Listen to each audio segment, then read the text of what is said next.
I played the original Paper Mario and the Thousand Year Old Door when it came out in 2004. It was one of my favourite games at the time, and I thought it was a pretty amazing RPG, all things considered. However, that was 20 years ago, and I've definitely become a bit more judgmental since then. So I thought I'd give my impressions and review of the 2024 Paper Mario remake. I want to see if anything is fundamentally different from the original game, or if it's just the same thing 20 years later with a new coat of paint. And I am absolutely happy to explore either outcome. I am just genuinely pretty happy that the game has been remade and I get to play through it again. I'm aware this video is going to have to appeal to two slightly different demographics. People who have played the original Paper Mario back in 2004, or Paper Mario and the Thousand Year Old Door, and people who have never played it yet are interested in the remake. Like and subscribe, it really helps me out. Or don't, and just let me wallow. And with that, let's just get straight into it. I thought the Thousand Year Old Door back in 2004 was a pretty beautiful game, so I was quite intrigued to see how they're going to improve upon that on the Nintendo Switch beyond a surface level.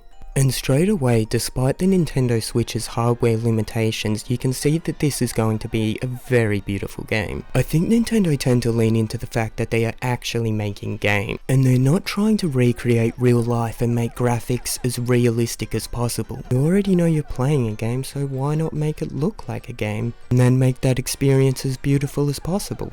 And because they're aware of the limitations on hardware, they're able to make games that look more beautiful than some stuff that comes out on PS5 or Xbox Series X or even on PC. Which I think is an important thing for a lot of developers to note more than anything. The game opens with a new cutscene that wasn't in the original 2004 version. It explains the origins of Rogueport and how it came to be, a lot more about the Thousand Year Old Door and the fact that it's actually there, and that there is a secret treasure behind it, which is a really neat addition to the game. We then start playing as Peach and get our first experience of the in-game graphics. The character models, in my opinion, do look very good, but I think the objects, background and world are what jump out most to me. The environment to look at in the background is absolutely beautiful to look at in my opinion.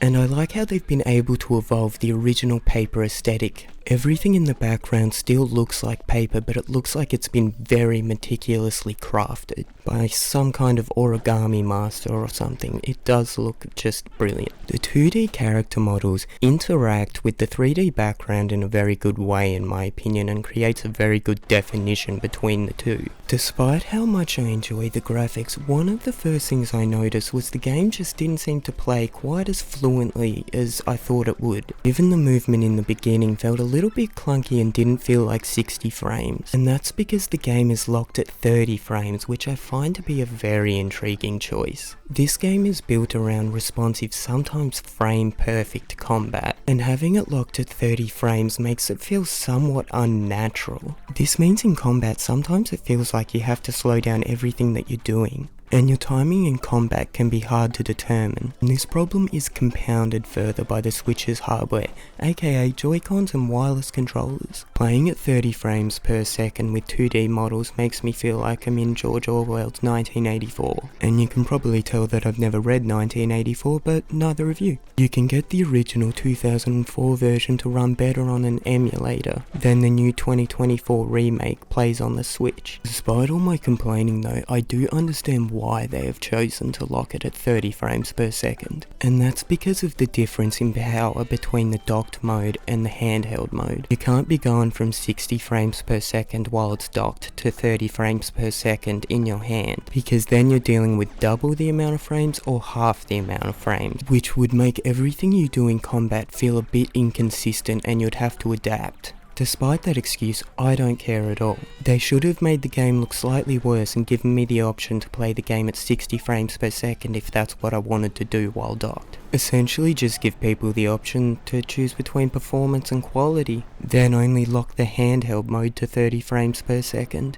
That way people have the choice if they want to play at 60 frames per second while docked for the entire game. 30 frames just feels so awful. This is not 2004 anymore. It's 20 years later and you have not been able to add a single frame to the game. So as much as I praise the graphics, they definitely have diminishing returns. Yet defining how this affects combat is somewhat difficult, because as I stated before, it is affected by the Switch's hardware limitations in reference to the controllers. But that limitation can be defined by you. When you're playing in handheld mode, certain action commands are going to be easier to perform, because when playing handheld, your controllers are just that bit more responsive, or you can play with a plugged-in Pro controller.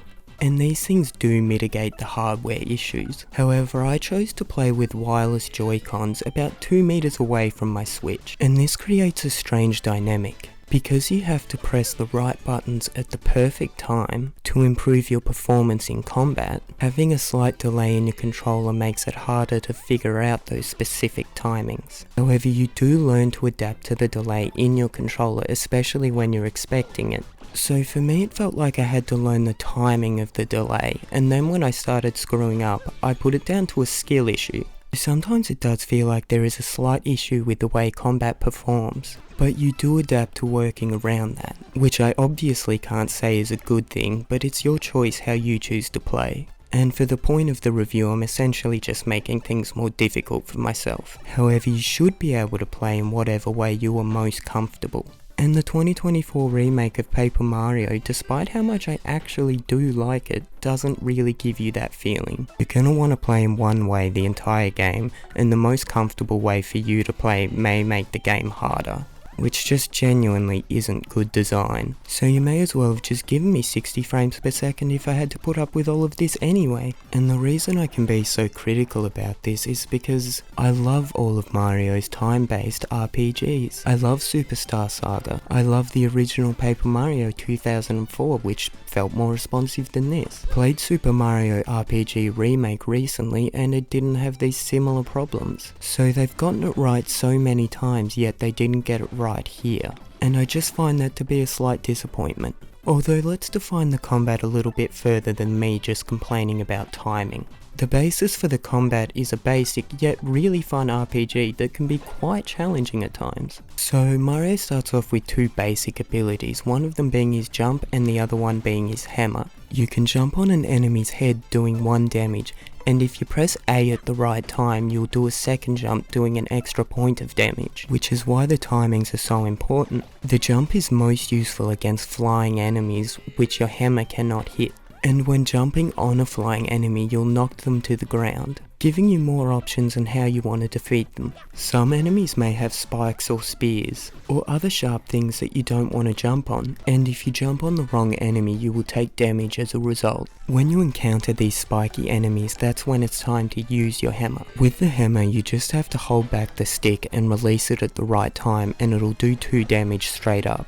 This is important because some enemies have defense, so if you encounter an enemy with 1 defense and you use your jump and you only do 1 damage each jump, then you'll do 0 damage overall. However, if you use your hammer, which does a base 2 damage when you get the timing right, it will do 1 damage to the enemy. These small things in culmination can end up changing combat in very unique ways. There is also a guard mechanic and a counter mechanic when an enemy attacks you. If you press A at the right time, you'll take reduced damage against the enemy. If you press B at the right time, you will do a counter. This means you take no damage and you damage your opponent instead. However, the timing for the counter is far harder to get than the timing for the guard, and it gets even more difficult when you're trying to take into account the delay in your game. In addition to Mario, you also have a partner you control, and you'll find lots of different partners throughout the game that all have different abilities. The first partner you get is Goombella. Goombella can only do a jump attack, which means when Goombella is your partner, you have to use Mario to get rid of the spiky enemies. However, you can use her to dominantly target flying enemies. Each partner also has a unique skill. For Goombella, it is Tattle. Tattle tells you about the monster you're fighting and its strength and weaknesses, including its attack and defense, which is obviously going to be very useful when you can't figure out how to defeat a certain enemy, which may very well happen because this game is a bit harder than it looks. The second partner you get is Koops, who, believe it or not, is a Koopa. Very creative names in the game so far. Koops can only attack grounded opponents, however he can also attack spiky opponents. He also has 1 more base defense than Goombella and Mario. You can swap the positions of your partners using Y, And putting Koops at the front usually means that Mario will take a little less damage because only certain enemies can hit Mario when he's behind Koops. So when you're playing with Koops, usually you have to use your jump and knock flying enemies to the ground so he can hit them too. Koop's special ability lets you hit every opponent along the ground. So there's a bit of difference in how you play depending on which partner you have out at the time, and you can switch them in and out during battle. Of course, because this is a turn-based RPG, there's XP and levels involved. Whenever you level up, you get the choice to improve one of 3 stats. You get HP, which is your health, Flower Power, which is essentially your mana in this game, and badge points. Flower Power is used for Mario's special skills and his partner's special skills too. And Mario's special skills are usually defined by something called badges, which is personally probably my favourite system in the game. You can equip badges which have varying different effects for either Mario or your partner. The first badges you get will allow you to do things like extra damage with your hammer for the cost of 2 FP. Each badge has points assigned to it, so badges can cost 1 point upwards to 5 or 6 points depending on what badge you have equipped. Mario starts off with 3 badge points, so he can equip 3 badges that cost 1 point each, or he can equip 1 badge that costs 3 points. When you level up, you can choose to increase your badge points by 3. Typically, the more a badge costs to wield, the more useful it is. There's over 80 badges in the game, and depending on how you choose to equip your badges, you can create a really unique experience for yourself. For example, there's a badge that increases your attack power by 5 when you're on 1 HP, so you can do astounding amounts of damage to an enemy but you're constantly at risk of death. A lot of badges give your partner unique abilities too. Another aspect of combat is star power and crystal stars. During every combat encounter you will have an audience. Depending on how well you play will dictate how much your audience grows or decreases. If you perform action commands properly and consistently, then your audience will grow, granting you more star power for everything that you do right. However, if you fail at action commands and don't play well, your audience will leave, netting you less star power. And star power essentially allows you to use the most powerful abilities in the game, and these abilities will be unlocked at the end of every chapter for every crystal star you collect. Each crystal star grants you a different ability, so the further you get in the game, the more valuable star power really becomes. There's also a lot of different items you can use in combat. There's different types of mushrooms that'll heal you for different values of health. There's the same with flowers and FP items. There's also items to deal damage like fire flowers, which will usually attack everything on the map for say 3 damage. Or a power which will ignore the defense of every enemy. There's a lot of useful items, and if used in the right situation they can be extremely effective. However, something else to note is your partner doesn't level up with you, because partners benefit from FP and badges that you get from leveling up. However, you find collectible shine sprites throughout the game, and if you find 3 then you can upgrade your partner, which makes them stronger in every way and gives them a new ability. And I think that's a good way of powering up your partner. It makes exploring a bit more fun.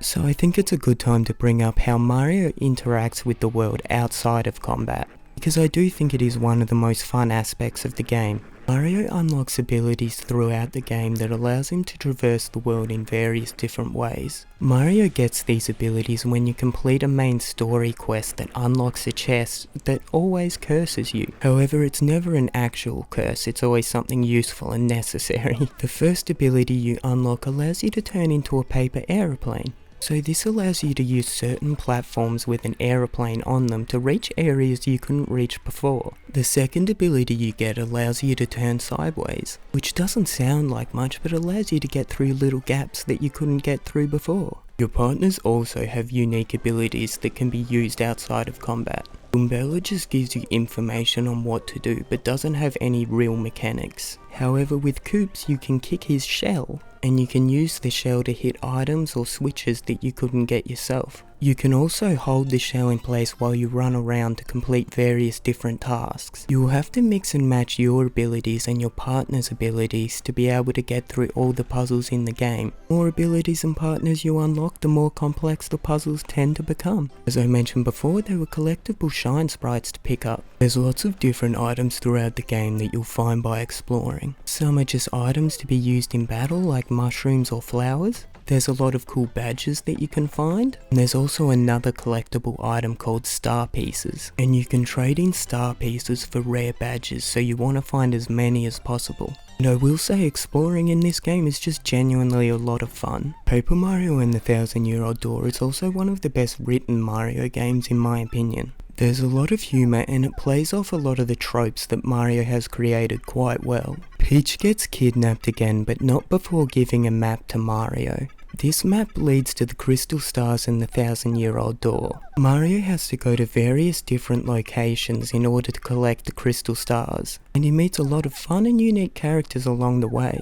And Peach, being the queen that she is, saves herself. The story in my opinion is a lot of fun and it's a very nice change of pace. I won't say too much more because I don't want to spoil the story for you if you've never experienced it. In conclusion, I think Paper Mario 2024 is a really good game. But that's the case because the original Paper Mario and the Thousand-Year-Old Door was such a good game, and they haven't really deviated from the main formula in any way. I think the game looks absolutely stunning and obviously a lot better than the original. But I think the original is more responsive and genuinely plays better. So I do think Paper Mario 2024 is a good game, but it's a bad remake. Thank you so much for watching. I hope you enjoyed the video and it gave you some insight into what to expect. Like and subscribe for more content like this and a more in-depth review coming soon.